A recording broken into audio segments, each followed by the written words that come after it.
everyone, Aimer back with another Mission Impossible episode review. This time we've got the Revival Series Season 2, Episode 14, which is called The Gunslinger on the DVD set, and in other places I've seen it called just Gunslinger. So we start this one in a place called Pontiac, Nevada, which doesn't actually exist, which is set up to be a Westworld-like tourist attraction. At a card game, one of the men talks to another about why he has a forged insurance agent's license. The man hands his sidekick Slade a pistol and asks him to take the fake agent outside for a chat. The man yells out for help, but the crowd is told that it's all part of the show. Outside, Slade tosses the man a pistol and says that he wants a fair fight. The man says he's a government agent and protests that this old-timey duel is ridiculous. Slade says he knows who the man is and tells him to draw his gun. He does, but Slade is faster and shoots him. Jim goes to a skateboard park and uses spy speak to get to his disc player.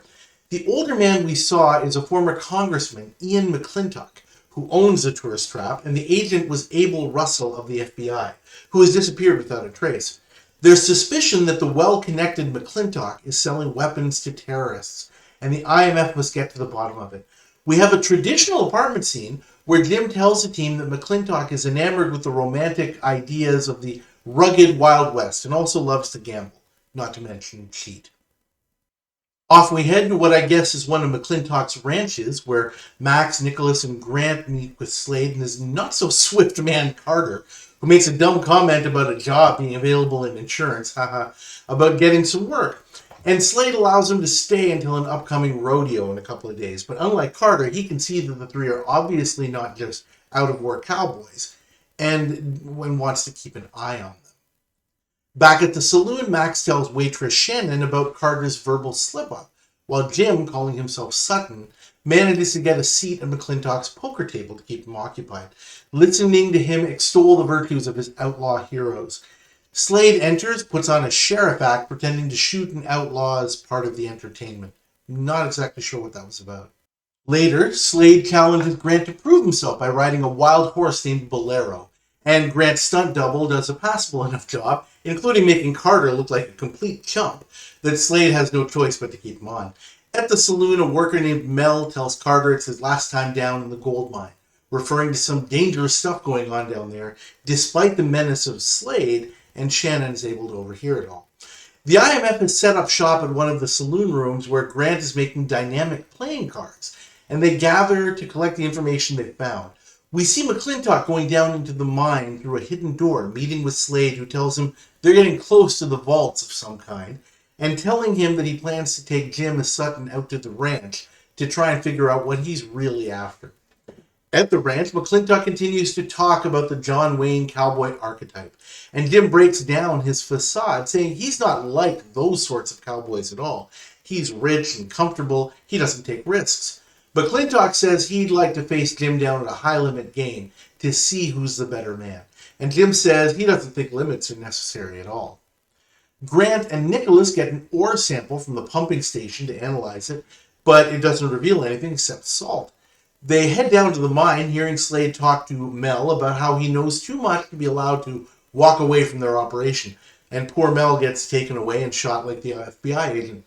They grab some maps from the mine office, which also doesn't tell them much, but Jim uses a bit of lateral thinking and figures that they might not be mining anything, rather they're tunneling towards a restricted area, and even Grant's IM access can't find out anything about what's down there. Max and Shannon stage a scene for Carter's benefit, allowing him to rescue her so she can make Carter feel like a big man. She slips a pill into his drink, making him groggy, and tells McClintock, oh, he had too much, I'll take care of him. McClintock reminds Carter to watch his mouth as she takes him away, and tells Slade he's worried about Carter slipping up. The next morning, Carter wakes up in the stable with Shannon, who tells him he was great, and she won't tell anyone about the secrets he told her, the mine, the FBI agent. And the dim-witted Carter says he doesn't know nothing about no rods or burial vaults, you hear? Grant sets Jim up with a pistol containing knockout darts and a hidden microphone. Shannon tells the team what Carter said. Grant surmises that the miners are headed towards a nuclear waste disposal site for material to make dirty bombs. Shannon switches up McClintock's card decks, and Jim and Sutton heads down for their no-limit showdown with Grant's magic cards. Max and Nicholas head down to the mine with a device that releases a secret door, donning the hazmat gear and heading in to have a look, finding that the workers are moving some newly found canisters of the nuclear waste around. They simulate one of the containers leaking, with Nicholas being exposed. The other workers run off in terror, and when they're cleared, timed explosives are set to collapse the tunnel. Jim starts winning big at the poker table and taunts Slade, but McClintock shouts Slade down, obviously upset at losing and wanting to win this for his own ego. Slade heads to the bar where Shannon spikes his drink, and the poker game comes to a point where Jim is clearly drawing dead. McClintock prepares to take the pot, but of course Grant changes his ace to a 9 and gives Jim a pair to win. McClintock angrily accuses Jim of cheating, which he admits to doing, but says it takes one to know one and demonstrates how the ex-congressman dealt from the bottom of the deck, as well as showing him the IMF's trickery. The tunnel explodes and Jim barbs McClintock at his abject failure. The clock rings high noon, because of course it does, and McClintock demands that Jim duel Slade out in the street, with Jim accusing him of sending his boy to do a man's job. The drug takes effect, making Slade dizzy, and Jim is able to shoot him with the knockout dart. Of course, McClintock thinks Slade's dead and is incredulous that Jim murdered him. But Jim responds that McClintock had Agent Russell killed in much the same way. And McClintock confesses, yeah, there have been some deaths, but he's got powerful friends, which Jim says doesn't matter in the face of what he just admitted in public. McClintock has only one card left to play and draws his gun, but Jim's faster, telling the throng that it's all part of the show. Shannon summons the FBI, and the IMF ride off into the noon sun, I guess. Mission accomplished. This one is actually going to get a better grade than I was originally going to give it. I'm going to give this episode a grade of a C+. Not quite up where the B- is. I think I want to put it right alongside the episode Spy from season 1.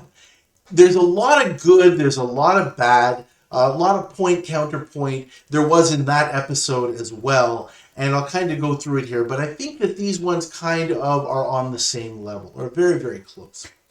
This is obviously a script and a show where one of the writers did what was very common in the original series in season 6 and 7. They found a location, they found a setting, and said, hey, let's structure an episode around it, right? They did that back in the day. One of the episodes I remember was the tram, right? It's like, okay, the tram, wow, that visually looks really neat, so let's make an episode around that. There were others where the writer said, oh, this would be really cool, and let's do it here, and then make the story around it, which is okay, I guess. You know, some stories are obviously better than others. I did like, and definitely a good thing about what the writers did here, is at the very least the plot does make some sense. This is a mission that is somewhat fitting for the IMF. It's not something that the FBI can deal with or law enforcement or whatever, because there's politics involved. We're talking about an ex-congressman. So you're not going to be able to deal with him in the quote-unquote, usual ways. And I give the writers credit for at least, using that as a backdrop for why we're even here in the first place. Another thing that's good about this episode is the neat gadgetry. Grant using, card table manipulation is reminiscent of some older episodes like the Emerald and the Merchant, where they had, the big card table laid out in anticipation of poker showdowns. There's a bit of an old school feel to this episode in terms of Peter Graves as Jim being, far more involved directly in the plot and challenging, the main the antagonist of the episode. That often doesn't happen where you have this kind of, direct showdown between Jim and the target. It was kind of neat. Peter Graves channeling his old Western, days with his brother James Arness. That was also kind of neat. At first, it appears that they're using a stunt double for the actual the gunplay and the twirling and all of that kind of stuff, but no, it's actually Peter Graves, which is rather neat. I also really liked the way that Jim handles the antagonists in this one, in terms of the psychology of that, especially the way that he handles Slade during the poker game. First he works McClintock in terms of, figuring out what he's about, even though McClintock thinks he's the one who's kind of doing the working, trying to figure out Jim's game. Jim is, miles ahead of him and understands the way that McClintock thinks, and so challenges him to put him on tilt. He can see, it's obvious, how arrogant and proud and ego-driven McClintock is. So once he gets to the poker table and Slade is sitting there, then Jim gets into it with him and saying, oh, gee, he's just your boy, right? Taunt, insult, be dismissive of Slade to really, really, really kind of set him off. But again, McClintock is also on tilt because he's being beaten in the poker game. So he's able to work both of them in that way. And, we've got these two kind of alpha males that Jim is kind of setting against each other, where McClintock really wants to establish his dominance. So the only way that he has to do that, since he's losing the game, is to tell Slade to stand down. And that actually is really, really, really nice to see. I like seeing Jim push to the forefront here. A lot of the times, and it's necessary, the other agents get to kind of shine a bit, or the team as a whole shines a bit. That is very, very important. Once in a while, to have Jim kind of step up in this way is really good. Also, in that same vein, I like the way that Jim basically comes right out when it's clear that McClintock is beaten. Shows him exactly how he did it. Yeah, I beat you, and this is exactly what I did, and I know everything about you. I'll talk a little bit more about the confession later, but in a way, like maybe it doesn't completely come full circle in terms of making sense, but certainly the how Jim gets McClintock to that point is really well done, and I liked that. Talking about some interesting things in the episode itself, I really had a problem with the scenes at the ranch in the beginning where Max, Grant, and Nicholas go to the ranch and say, hey, we need jobs, that sort of thing. Max and Nicholas don't even try to hide their accents, which was pretty lame. And the whole thing with them going to the ranch kind of confirms what I thought. It's just there to use the setting and to buy time. All of that stuff that happens there doesn't really accomplish anything.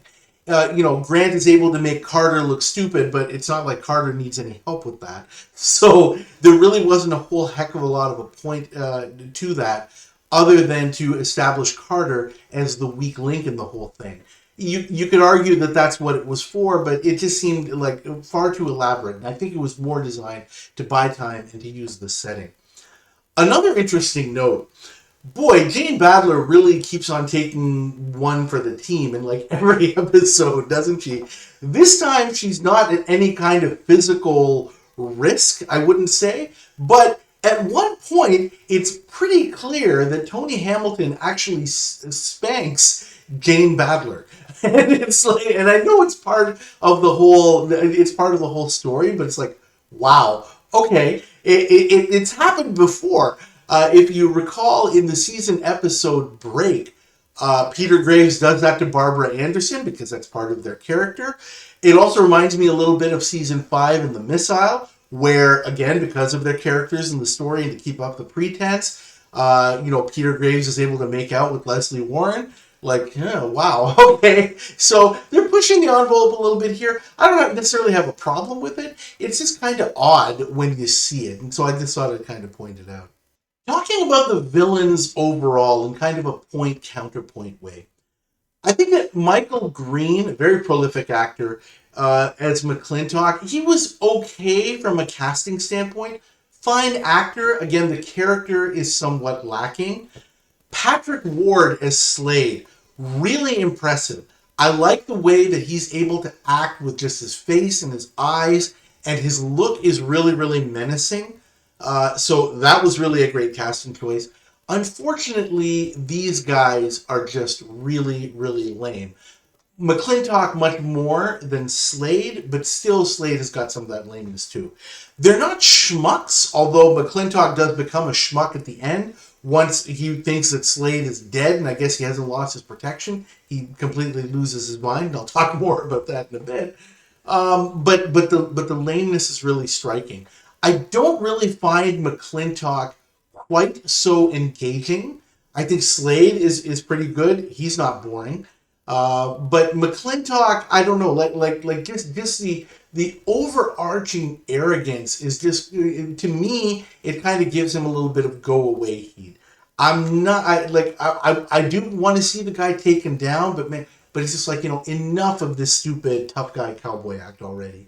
I got sick of that within the first couple of minutes. Slade's lameness comes from a different way, in that he could probably have qualified as one of the most formidable, menacing, competent henchmen the show ever had. I tried to look for an analog of a henchman who was as good as Patrick Ward as Slade is in this one, and I couldn't really find anybody. But the lameness comes in that he's basically like like the main antagonist, McClintock. He's also got some arrogance. He thinks, I'm basically the fastest draw in this town, so my gun is what will keep everyone in line. And so he doesn't even really have a mechanism for keeping an eye on people. I was impressed at the beginning when he tells Carter, you know what? Obviously, these guys are looking for something. I want to keep them here so I can keep an eye on them. Well, I don't really see him doing anything to keep an eye on the IMF. The bad guys don't even realize that the IMF is coming together in a room up in the Saloon Hotel, where Shannon is heading up there, and Jim is heading up there, and Max and Grant and Nicholas are probably coming and going as they please. I'm sure they found a way out so that they couldn't be seen, and of course they are agents, so they know how to be careful.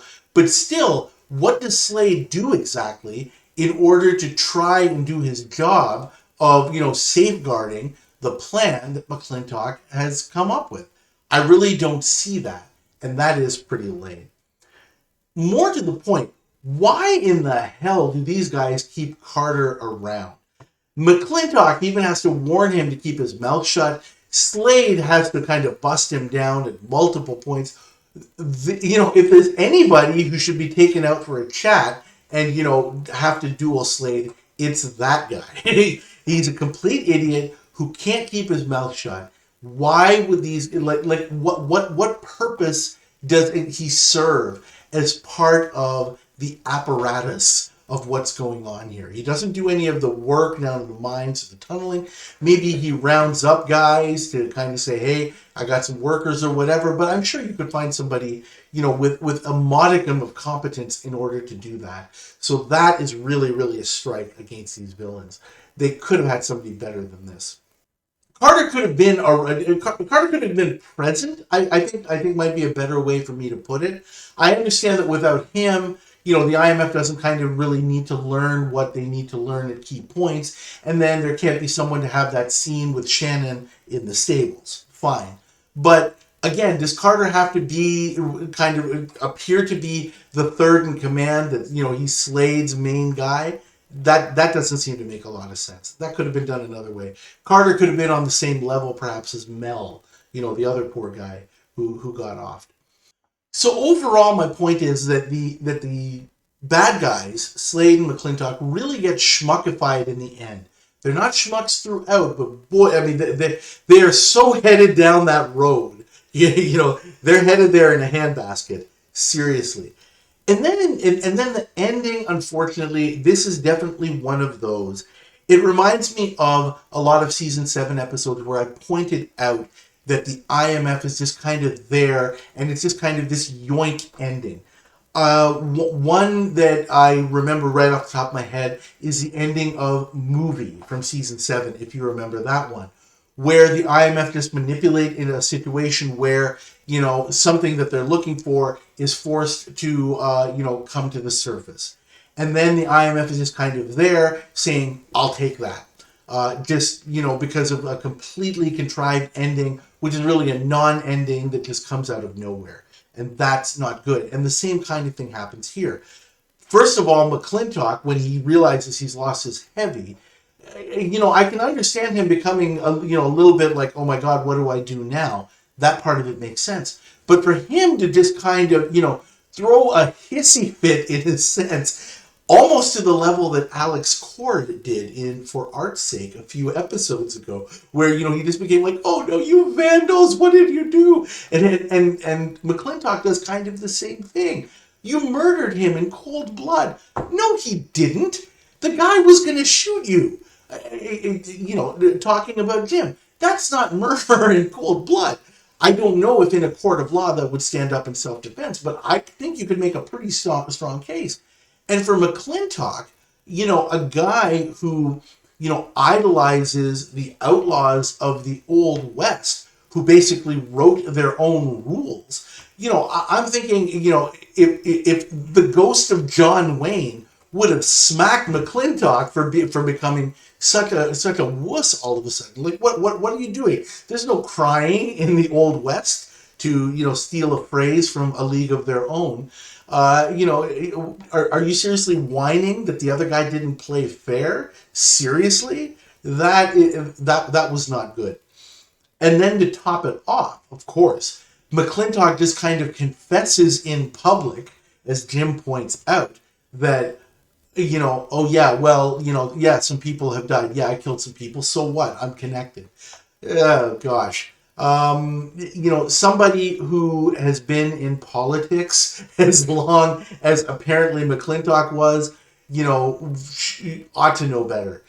It really does seem that this is an ending where the writers were just more focused on, as I've already mentioned in some ways, kind of using the setting, establishing a story around, the setting that they have, and then they're like, oh gosh, we got to come up with an ending. Okay, well let's just have him confess. That's certainly how it seems to me. There really should have been more there, and there wasn't. In terms of a specific callback to a previous episode, as I said, I would look for an episode where a henchman was more menacing and formidable than the antagonist that he's actually working with. One that did come to mind was from season 6, Nerves, where the main character played by Chris George had the henchman played by Rayford Johnson, Tully, and Tully was a very, very impressive and formidable and smart guy. So from that standpoint, even though the plots are completely different, in terms of another good henchman, that's one that we can call back to. Another one that I also thought of was the episode from season 2, The Killing, where the IMF basically has to have a plot to trap a not a well politically connected person, but a very, very intelligent antagonist. And to do so, they take out his henchmen and cause that to become a way to trap the actual target as part of their plan. So there's some similarities there. It's tough for me to come up with a specific episode and say, oh yeah, it's mostly like that one. At any rate, I think that's what I have to say about this one. This one doesn't have a whole lot quantitatively to talk about. There's just a whole lot of little things which I think I've mostly covered in terms of threads woven throughout, the good and the bad through this one. And that's why I think I'm comfortable with the grade of a C+. Much higher, like I said, than I thought I would actually give it, because I remembered that engineered confession at the end and saying, oh my gosh, yeah, that really kind of ruined it. And yeah, it definitely does bring it down. I think this episode would have got a higher grade had they actually landed the ending, but I'm okay with that C+, because there is some good stuff here. And I think that's all I have to say about this one. Thank you guys, as always, for watching. There's only a couple more left. I think the next one that I'm going to do is the next installment of the best of the IMF ladies list. I've already done the female main agents who didn't last a complete season. This time I'm going to do one video about the best of Leslie Ann Warren and Linda Day George. Later on, obviously, I'll have to do Jane Badler and Barbara Payne. Can't do Jane Badler. I can't do it justice until I finish the rest of the the reviews, and there's only 2 more, so there's not long to go. But the next one is going to be a very, very key one for Jane. If you haven't seen that one yet, keep your eye out for that one. And in that vein, please like this video. Please subscribe to the channel so that when those videos do come out, you do get informed about them.